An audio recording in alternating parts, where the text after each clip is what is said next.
Hello, everybody, and welcome back to the Amazing Race Rewind podcast, the podcast where we rewind back in time to watch the earliest episodes of The Amazing Race for the first time. My name is Andrew. And I'm Jill. And we are here today to talk about Season 3, Episode 6 of The Amazing Race. Jill, do you have any overarching, standout opinions about this episode? Or what transpired? Big things near the end that we won't spoil yet. That's the obvious answer.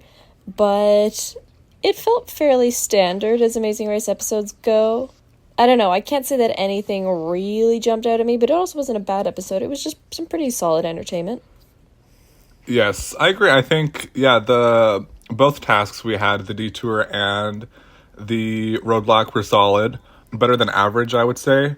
And also a cool location here. Yes. With Morocco. Because they were in Morocco the whole time, were they? Yeah, because they went to about 3 different Moroccan cities. It was just regular good old entertainment. Yeah, it was great. So teams are starting this leg in Fez at the Borj Nord Fortress. And we get a little fun fact here from, I don't know if Phil told us this, but we learn through whatever means, I don't know, that Ian and Terry are actually the oldest team ever to reach the 6th leg of the race. Good for them. Yeah.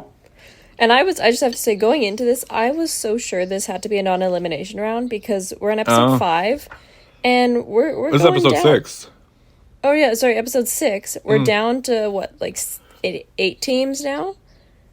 I think we're actually at 7. Yeah, so I was sure it had to be a non-elimination leg. I think the way they did it the past 2 seasons is they started non-eliminations at the final 6. So I would be expecting one next episode. I guess, but then if they're following the same format. But we complained about that last season. When they do it like that, it's just not great because I feel like it would be better if you did it earlier. Yeah, absolutely. Because but that's one thing I want to know, like what the rationale is behind stacking all the non-elimination legs at the end of the season. Like, what are we gaining from that? Yeah, exactly. But this isn't a non-elimination leg, so let's seize our opinions on that for now. And begin with Ken and Gerard departing at 4:31 a.m. And they're told to go to the Hassan II Mosque in Casablanca, which is the 2nd largest religious monument in the world. Jill, do you know what the first largest religious monument in the world is? Religious monument, or probably either Mecca or the Vatican. Okay, see, the thing is, I was gonna do a little Google search before and do a quiz moment, except I actually didn't do that, so I don't know. I was hoping you knew. Oh, no, I just get just general religious monument, right? Yeah. My first instinct was the Taj Mahal, but is that religious? I'm getting Angkor Wat. Yeah, in Cambodia. I've never heard of it, but according to the Guinness World Records, it is the largest religious structure in the world.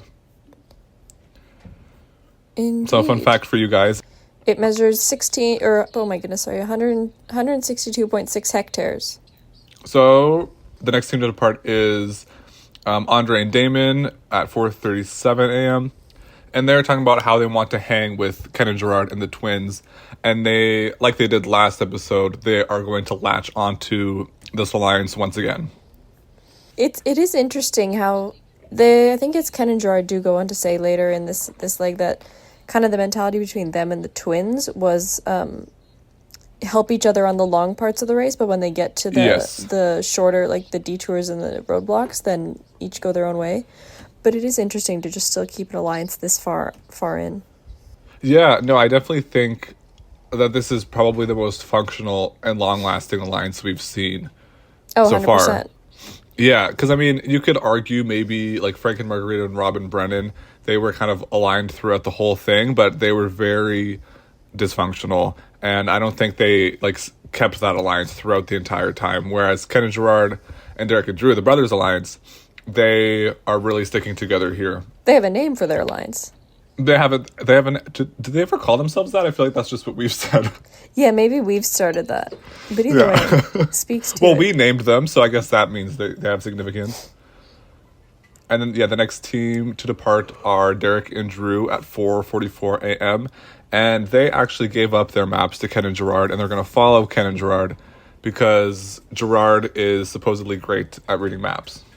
I mean, it does seem So, to pay off for them, so good on that, but yeah, it definitely does. And it goes to show their alliance and the trust they have there of just giving up their maps to another team. yeah, I don't care how good the alliance is, I would not be doing that. Yeah, Jill, you're on navigation 100%. And then next up we have John Vito and Jill and Flo and Zach leaving about 40 minutes after the twins. Because if you recall last episode, they stepped on the mat together and it was a tie. And we kind of saw inklings of a new alliance forming last week, but I think they're really solidifying it with this episode. Yeah, although we should add, like, as they're all driving to Casablanca, in this sequence specifically, John Vito and Jill's car starts to break down. And, Yeah. I mean, like, alliance aside, I felt bad for them because, like, that's the worst way to go out of all. Like, putting the wrong kind of fuel in the car is one thing that's your fault, but this is something that's totally not your fault. I know. But, I mean, they handled it well, and despite being kind of separated, the two teams did seem to keep on good terms with each other later in the race as well. So Yeah, so this was interesting. Jean Vito and Jill's, their radiator exploded, seemingly. And we get a voiceover from Phil saying that as a result, they will get a replacement vehicle since it wasn't their fault that it broke down. But however, they will not get a time credit for it. yeah. Which I thought was kind of interesting. Because I guess in that case, they're just kind of like, well, bad luck, too bad. Yeah, exactly. Yeah. But I also thought that this might have been a response to Blake and Paige from last season, because if you remember, I think in episode 2, when they were driving, their car broke down and they were almost eliminated because of it. Right, and I think right. Blake made a big deal about that. So I think the production team was a little bit more on it this season. Well, you just see that with every season. You see new things being added. Yeah, and it's always like you can definitely see like the rules changing or like the production evolving in response to things that had happened in previous seasons. No, exactly. Yes, after the John Vito and Jill, Flo and Zach, we could call them the couples alliance because I guess they're both couples. Which So original. Are Flo and Zach even really a couple? I guess so. I guess, yeah. But after them, Terry and Ian are departing, and they're doing their bickering as they always do. And we got a quote here. I think it's Terry says, "Please don't berate me," which is just classic for them. And then a whole hour and a half behind everyone else is Aaron and Ariane, who are all of a sudden, not all of a sudden, but for the past few legs, they've really been in this underdog position. Yeah, but you know what? I don't want to say good for them, but I think it's definitely character building, because even they admit earlier they've been quite comfortably in the front for the good half of the race. So Nice to see a little bit of a change of pace from them. Derek and Drew, the Brothers Alliance, plus Andre and Damon, who are clinging on to the Brothers Alliance, they all arrive at the mosque, and they are then told to travel by train to Marrakech and then go to an oasis known as Palmyra. yes, and I just have to add too, throughout this whole sequence, anytime they, like Andre and Damon or any of the brothers are talking about, like, just doing their cutaway interviews, there's just this one scene of the 6 of them in the single train car that gets played, I feel like, a million times. Yeah, like that's the one piece of footage they had. Yeah. Yeah. I wonder what they were talking about in there, in the train car, since they were all in such close quarters. Sharing life stories. And then we have a little bit of taxi drama here. Yes, indeed. Yeah, the first of the season, might I add, because they've had a lot of self-driving this season. That is true. I feel like there hasn't been this much in prior seasons. Yeah, for sure. So Ian and Terry, they hire a taxi to guide them to the mosque, and they arrive. Well, they arrive slightly before Flo and Zach. So Flo speaks to the driver of the taxi in French, by the way, which I didn't realize they spoke French in Morocco. Yeah, lots of, I know for sure North African countries, French is spoken pretty widely. I mean, colonization. Yeah. French is pretty widely. I mean, Arabic would probably be number one. I looked it up. Yes. Yeah, Arabic is number one in most of Morocco, but French is pretty widely understood. I think it was like 68% of the population. Okay, yeah. So there we go. You learn educational program is The Amazing Race. I didn't know this. um, so Flo speaks to Terry and Ian's taxi driver to guide them to the train station, to the dismay of Terry and Ian. Yeah. So and then Terry and Ian then go up to their taxi driver, which Flo didn't realize that this was Terry and Ian's taxi driver, and Flo just yells, "No!" And Terry and Ian respond, and Flo throws a fit. There's a little screaming match. Yeah, a little bit of a scream match, and then Flo is all upset because she doesn't like the way that Ian had spoken to her, because she just didn't know. But it does. I don't know if this gets resolved, but I think Ian and Terry really get under the skin of a lot of teams. They do, but I hate to say it, but the way that they operate in this race does get them somewhere, so obviously they're doing something right. Yeah, what was the team last season where it was the functional dysfunctionalism? It was Tara and Will. Yeah. They kind of have like a little bit, not like, it's like kind of a different form, but maybe an evolved Tara and Will, or Terry and Ian. That is true, because I think we were saying, like, oh, there isn't, like, I don't want to stereotype them the wrong way, but, like, season 1, you had Frank and Margarita. Season 2, you had Tara and Will. Just kind of the couple who brings a lot of aggression, almost. Yes, yeah, a lot of infighting between all those teams. Yeah. So yes, that whole ordeal wraps up, and this is where we learn that Ian and Terry decide that they're gonna go for the fast forward. And we've been in a fast forward drought for the past couple of episodes. The past 2 episodes we haven't had anybody go for the fast forward. And to be fair, we got quite the we were given everything. We were given the fast forward to the max. We were given a showdown there. It was great. Yeah, it was a good competitive fast forward showdown. It's always a good fast forward when you have several teams going for it. It is. Like, what's the one in season 1? Guido's and Nancy and Emily. Yes, in Thailand, I believe. Yeah. Yeah. Best fast forward of all time thus far. I think so. I think thus far, yeah. So what the fast forward task is, we'll go through this a little bit more later, but essentially they have to go to a shop in Marrakech and search through carpets for his fast forward symbol. Flo and Zach barely missed the train that the front teams were on. It's like the Brothers Alliance and Andre and Damon, so they're slightly behind them. And this is where they also contemplate taking the fast forward. And as well as John Vito and Jill are saying that they're going to go for the fast forward. And, okay, we get a little insane moment here when Flo and Zach aren't sure, so they basically say, okay, we'll wait until John and Jill show up and then decide from there. Like, if John Vito and Jill arrived and had fixed their car troubles, then they would decide about the fast forward. And John Vito and Jill show up, and it's still crazy to me. They do rock, paper, scissors about who gets, between the two teams, about who gets to decide to go for the fast forward. I know. And I think at this point, okay, yes, and then also Aaron and Ariane are going for the fast forward, but Aaron and Ariane are kind of miles behind.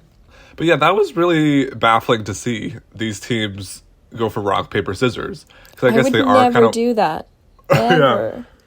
But I guess they are kind of working in an alliance, so I guess they don't want to like be pitted against each other, but at the same time, if you feel you need to go for the fast forward, then go for the fast forward. Yeah, I mean, to me, that's an alliance to another level. Like, I'm not going to let another team make a decision for me. Mm-hmm. And we have a good moment here with John Vito and Jill, where John Vito is very complimentary to Jill, saying that she makes all the decisions because she's always right, and the reason why they made it so far. It's a wholesome quote, and it took me back to the days of season 1 with Dave and Margareta to bring them back. You really miss them, don't you? I really miss them, yeah. Bring them back for All Stars. Well, we've got another 8 seasons to go before All Stars, I think. But yeah, pretty much Terry and Ian, Flo and Zach, and John Vito and Jill, they don't really know if the others are going for the fast forward. They're just trying to feel out what everybody is doing. Yeah. And Aaron and Ariane, they barely missed the 11:10 train that have Terry and Ian, Flo and Zach, and John Vito and Jill on it. So they are going to be quite far behind everybody else. So, do you want to describe the detour for once we arrive in Marrakech? Yeah, so at the La Palmerie, it's called Now You See It, Now You Don't. Yeah. And I like the titles here, they're a little more indirect. But Now You See It is basically you have to ride on horseback to a flag that you can see, and then dig in these, like, marked off sand pits to find no, it's not find your clue, sorry, it's find what do you call that? A pottery, like Yeah. a piece of pottery. It's some sort of pottery that has the clue on it. And Now You Don't is basically you ride these ATVs, like these quads, through a path that you can't see in the desert. And there'll be this rock that has a flag that you have to find, and you kind of, I forget what it's called, but you like scratch, you put the paper on the rock and have it. It's like a scratch ticket. Not like, you're not scratching anything off, you're like scratching. You're like rubbing. You're rubbing it, and the clue gets transferred reveals onto the paper. itself. Sure. But the thing is that we should add right now, the clues are mostly in Arabic, so they have to find someone after to translate. Yes. Yeah, and the thing is with the sand bike, which is what they call it, which is like, a quad, is you don't know how far the clue is. But then the thing with the horses one is the digging in the sand portion, which proves to be quite difficult. Yeah, I mean, no team except for Ken and Gerard even tries it, but it does look quite complicated. Yeah, so, but based off of just the descriptions alone, which detour option would you lean towards? I honestly feel like the Now You See It might be easier. Like, I feel like we didn't get enough teams, like, we didn't see enough of it to make quite a good decision, but it doesn't sound that bad. It doesn't sound that bad. I'm not opposed to either task, basically. Like, there was not one that I was like, oh, we're absolutely doing this, or we're absolutely not going to do that. Oh, I'm opposed. So my thing is, one of my rules is that whenever there's an animal involved, choose the other task. Because for me, like, if I have to ride an animal or I have to, like, do something with the animal, I have to rely on the animal being compliant. And if the animal doesn't want to comply, then, well, it's over. See, that's true. And I think, because, I mean, I'm comfortable riding horses, so I just always think, like, that's going to be easy. Yeah. So, yeah, you have your horse riding background. I don't. But for me, You've been on a horse, right? Yes, and it was not a pleasurable experience for me. I That's do not like riding horses. That's unfortunate. Yeah. So, yeah, I would go for the Now You Don't task. And, yeah, like you said before, Ken and Gerard are going to start with the horse task, and then all the other teams that do this end up doing the sand bike. And Ken and Gerard, the horse part of it isn't the issue. It's the part where they have to get to their little section to dig in the sand to find their piece of pottery. Yeah, it seemed like it was really hard to find, and like they were digging down quite deep. Yeah, I don't know what was going on there. I wasn't expecting, because when you see the section, it seemed pretty small. It is pretty small. Yeah, I wasn't expecting it to be such like a needle in a haystack kind of task. Literally what they said. Yeah. But yeah, as you said, the clue, once they reveal it, is in Arabic, which I like this. It's like a small detail, but I like it because it forces the teams to interact with the locals and get a translation for what this clue means. Yeah. And the clue is actually the address of a cafe, and then the hours are posted below, and it opens at like 4:45. Cafe Glacier. Yes. 4:45 in the afternoon, we should say. It opens basically just as it's getting dark. So as those teams are off and finish the detour, we get Jill and John Vito and Terry and Ian are going to go for the fast forward. So Terry and Ian are searching through these carpets when John Vito and Jill show up. And now we have a show. Yes, it was a very short little stint, I will say, but entertaining nonetheless.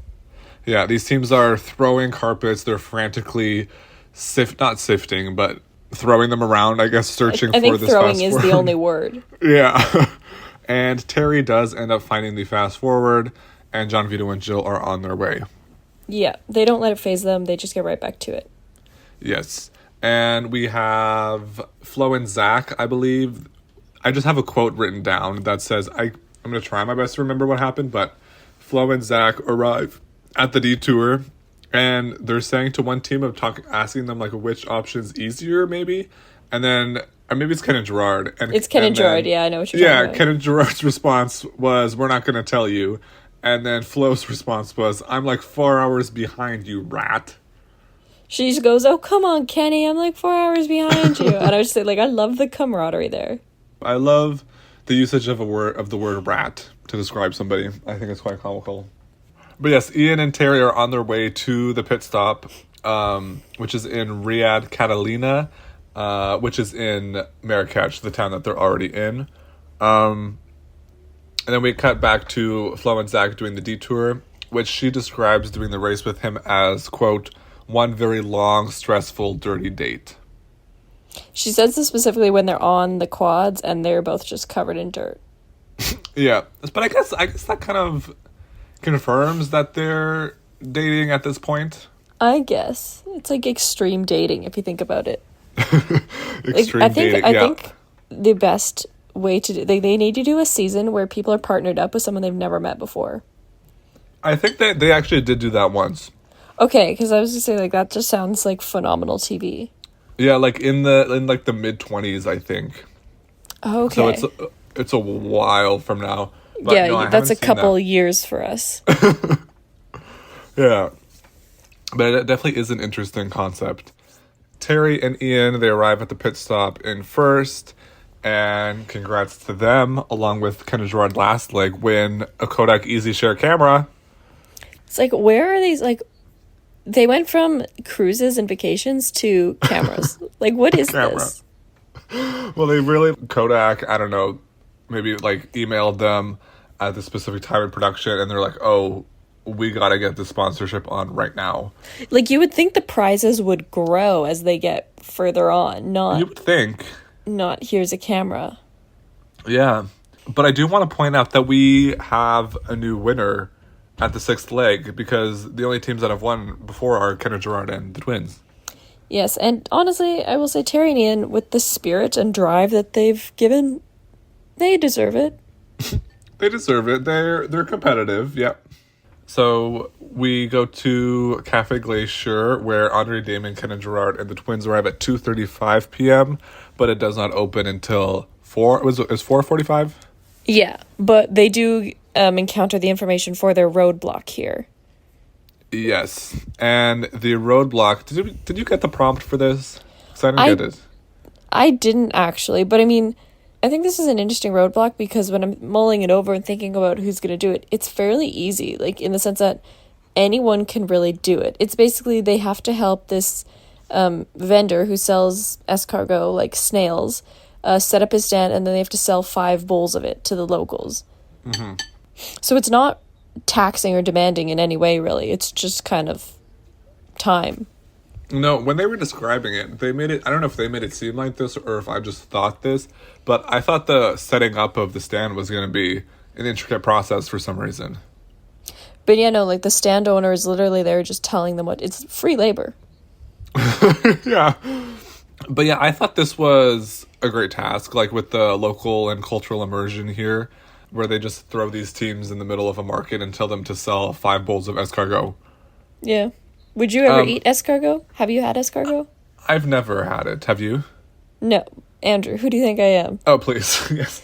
So, I mean, snails they're like aquatic semi-fish. They're just like, it's not even that. It's just slimy. not something I ever want to bite down on, you know? Like, yeah, I don't necessarily understand the appeal, but I don't think I'm really against consuming escargot in my lifetime. So if there was an escargot eating task, it would be. Yeah. Although I would assume an eating task would probably be a little bit more challenging than escargot. That is true. But so pretty much these people are the teams here are just like begging people to buy their escargot. They're just like yelling at passerbys, trying to get them to come to their stand. And to me, Well, and it's also it's in this big square too that's very populated. So it's not like there's nobody on this street or whatever. It's a central area with a ton of people watching because there's cameras and everything. But yeah. Yeah, to me, I kind of related to this a little bit because it felt like in high school, like when we would do like a student council fundraiser or something or activities, and we'd set up our table in the hallway in front of the library and like try and get people to participate. And just harass them. As they're walking by, yeah, but like meanwhile, they're just teenagers who don't want to do anything. I remember when we did you remember the contest where it's like to guess how many candy hearts are in the jar? Oh, yeah. Yeah, like so many people would walk by and they'd be like, no, I don't want to guess. It's like, why don't you want to guess? Like, you write don't a number on a lose piece of anything paper from doing this. Yeah. Like, what's your problem? Anywho. But yeah, that's what it felt like to me. This one brought me back to high school. So we would be great at it, is what you're saying. See, I don't think I wasn't very successful in my marketing in high school. So I don't know. But yeah, I think either of us could do it.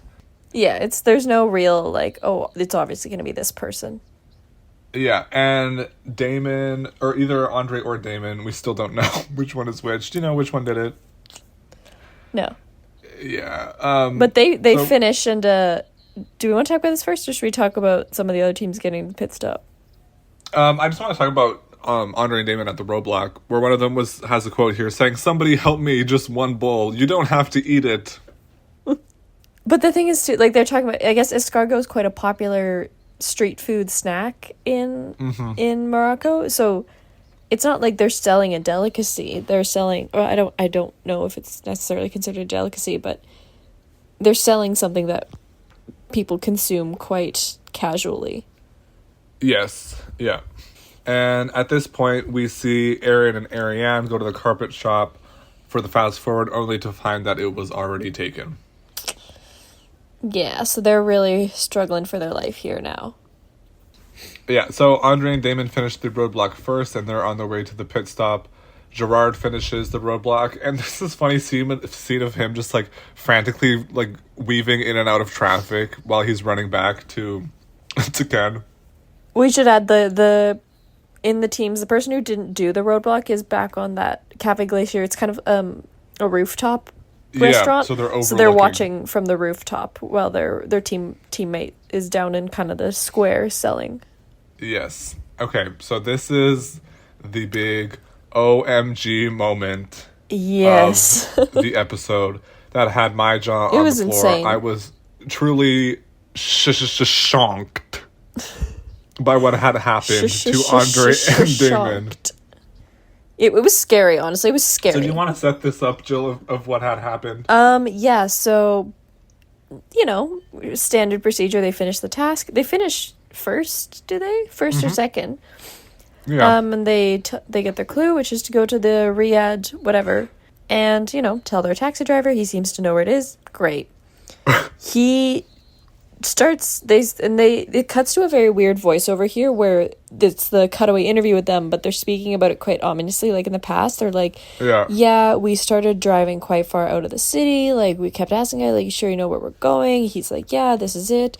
And he drops them off, and the cameras are still going, so you can see he drops them off in this deserted suburb, essentially. There's a guy who's in a stand. It kind of just looks like almost a convenience store, like just he's got regular items and stuff, like I don't want to say gum or whatever, candies or whatever, but like that kind of a little stall. And this is after the taxi drivers drop them off, and they show him the clue. They're like, this is where we are, right? Like, this is correct? He's like, yeah, come with me. Like, takes them down this alley into, I guess, a mosque. But it's like deserted, and they don't see flags or anything. So they kind of start walking back, and then, they're in the square, and it's still very deserted. There's only like a couple kids running around, and lo and behold, an official of some sort from the town walks up to them, and he does the very stereotypical turn to the camera with the palm up, and the camera's cut, and they're detained. What are you laughing at? What are you laughing at, Andrew? What is so funny? Why are you killing yourself? It was just so out of left field to me that this had happened, because It's scary. yeah, they were just, because they were at this mosque, and I was like, okay, worst case scenario, they're like in this totally wrong location, they're going to be eliminated, whatever, and they're saying that in their confessional that they're scared for their lives and that this has been a traumatizing experience. I was like, okay, why? What's so bad about this? And then they tell us that they're detained, officially detained.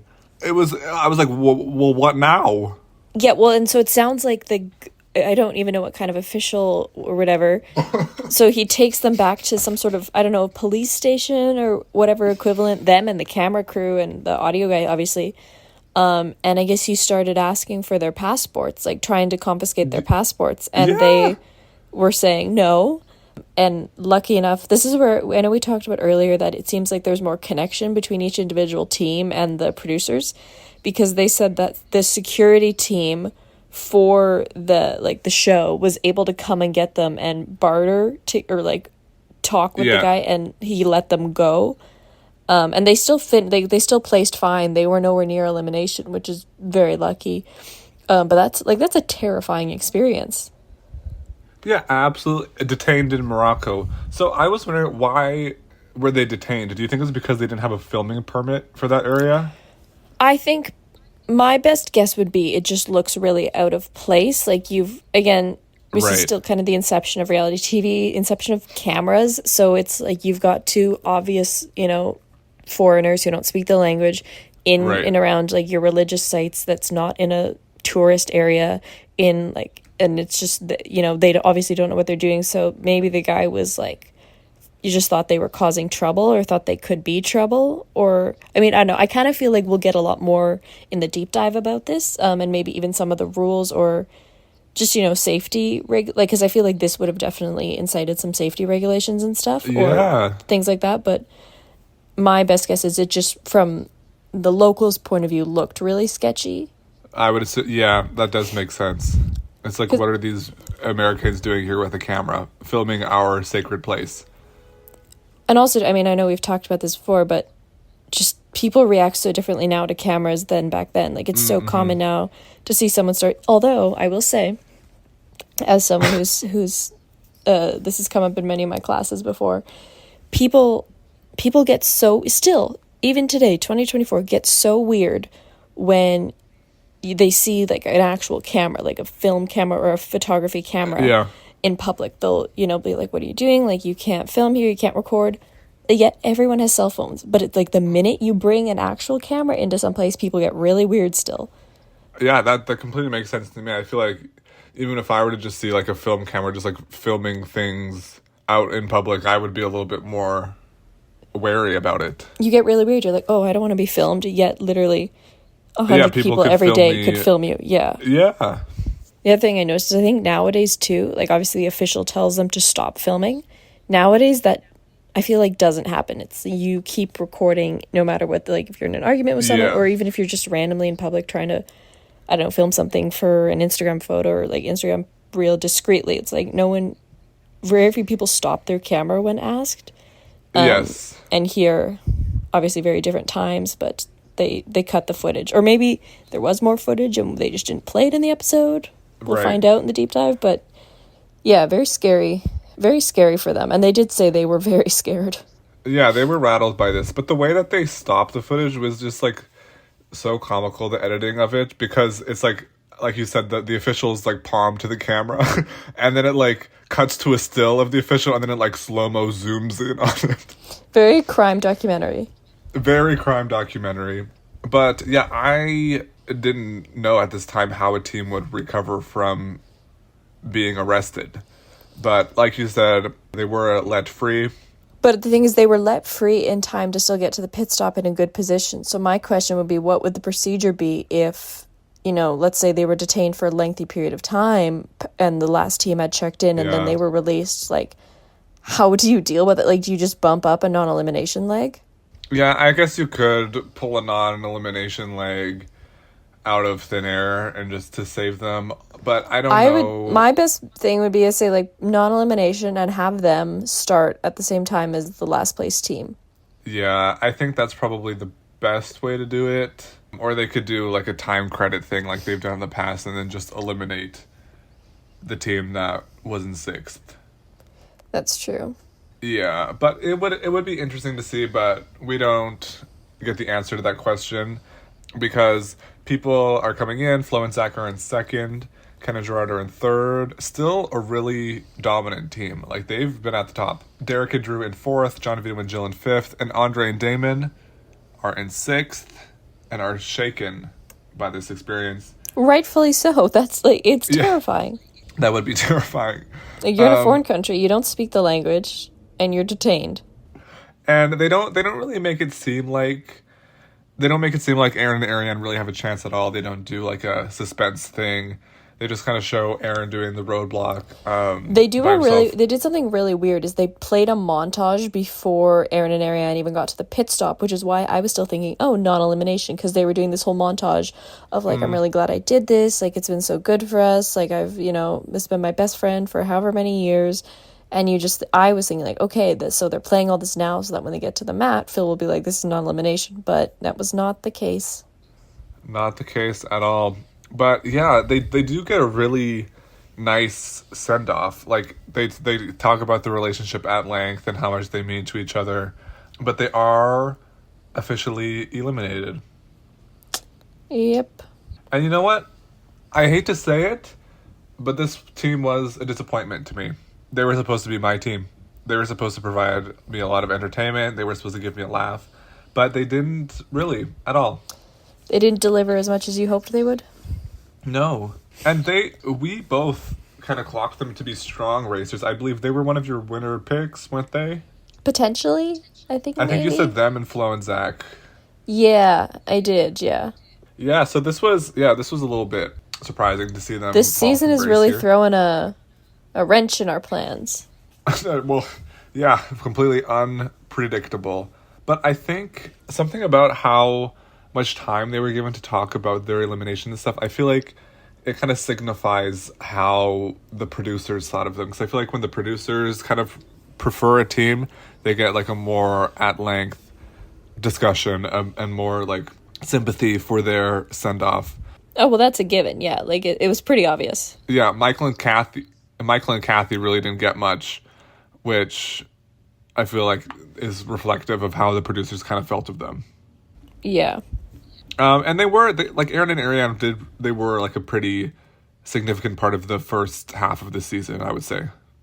Yeah, I mean, however you feel about them aside, they brought entertainment value and they were a prominent team. Mm-hmm. But yeah, they are gone. And we move on. Where did it say we were headed next week? I actually have no clue. I did watch it, but I'm totally blanking now. I didn't watch it. The only note that I have is that Ken and Gerard seemed to do severe damage to their tire. Did you see that? Yes. I'm quite excited for next week now that I remember that. Yeah, seemed to be a lot going on next week. Not sure where we're going. But that's maybe somewhere that's else in what's fun about Africa. it. Maybe they're going to go back up to Europe. I kind of hope they go back up to Europe. Yeah, they haven't really tapped into Europe at its fullest, so. Yeah. But yeah, that is all for us this episode. We will see you next week. But in the meantime, you can follow us on Instagram at Amazing Race Rewind. You can send us an email of any inquiries or anything that we missed that you would like to enlighten us on.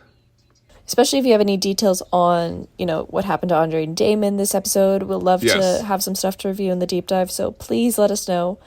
Yeah. But yeah, again, we probably won't be reading it till after, just in case of any spoilers. Yes. Or, let us know if there's, hey, this one has spoilers. This one doesn't. You can read this. We'd love that. Yeah, so that is amazingracerewind@gmail.com. If you want to send us an email on there, you can rate us on Spotify, Apple Podcasts, anywhere you get your podcast. Give us 5 stars, please. Yes, and sorry, sorry, Andrew, I just want to double check because when I last looked, we were at 4,800 downloads, so I just want to see if we've reached 5,000 yet, if I can give that shout out. Oh, okay, yeah, we have to mention that if that is the case. Oh, we're so close. We're almost at 5,000 downloads, so please, we really Well, appreciate maybe you all. by the time this comes out, we'll be at 5,000. Know that. Maybe. So Yeah. keep streaming. We love you guys. Thank you for supporting us. And let us know if there's anything else you'd like to see from us. We love Amazing Race. Rewind. We love Amazing Race. But let us know if there's anything else, any other content that you would want to hear from us. Maybe something original. We're totally open to some ideas. Sure. Yeah, we could expand the universe. Why not? I guess it's not a cinematic universe. It's a podcast universe. Audio universe, I guess. An AU? An AU? That's an alternate universe. But a poo doesn't sound great either, like a podcast universe. A poo? PU? Yeah, our PU. Okay, I think we've been doing it for too long.